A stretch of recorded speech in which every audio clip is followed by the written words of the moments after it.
We talk about young and old, that has nothing to do with salvation. We talk about smart and dumb, that has nothing. No, none of those things they don't figure. There are two kinds of people in this world. There are saved people and lost people. And that has to do with salvation. And in this little embryo here, you have here the whole thing. You have one lost fellow and one saved fellow. And the difference in these two men is in the way they talk. Now the unsaved fellow is saying, save yourself and us. He's asking the Lord to save him. If thou be the Christ. Was he the Christ? Yeah. All right, save us. There's a guy praying, Lord, if you're Christ, save me. See? But the prayer is insincere. It's sarcastic. And it's he that cometh to God must believe that he is, and without faith it is impossible to please him. Now 40, the other one turns to him and rebukes him. Now you think about that. That guy is dying there in pain, a shameful, terrible, torturous death, and he has time to preach. And he preaches to his companion in sin.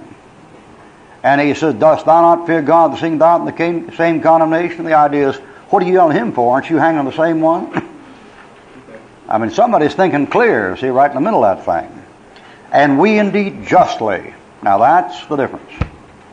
We've received the due reward of our deeds, see. When Ezra gets prayed in the book of Ezra, he said, you've punished us less than our iniquities deserve. When Cain gets punished, he says, my punishment is more than I can bear. Now it's a difference in attitude. He that hateth the light doesn't come to the light lest his deeds should be reproved, but he that doeth truth cometh to the light, that his deeds may be manifest that they're wrought in God.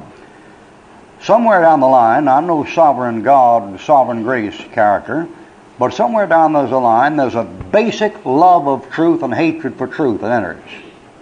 And I don't know where it enters.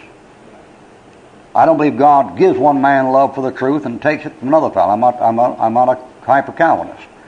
But if you want to know the difference between the saved and the lost, basically, when you get right down to it, it's that somewhere down the line, a fellow begins to want to find the truth.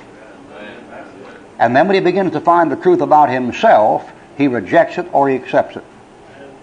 That's the pattern. That pattern happens every time. And the unsaved fellow always follows the same pattern. He searches for the truth until it runs across his nature. And then from there on he rejects it. I'd say the greatest difference between saved and unsaved people is saved people are negative and unsaved people are positive. That is, unsaved people take the bright, cheerful look about themselves. And the saved fellow takes the negative look at himself. And this fellow here says, we got what we had coming. Well, is that how you feel about it?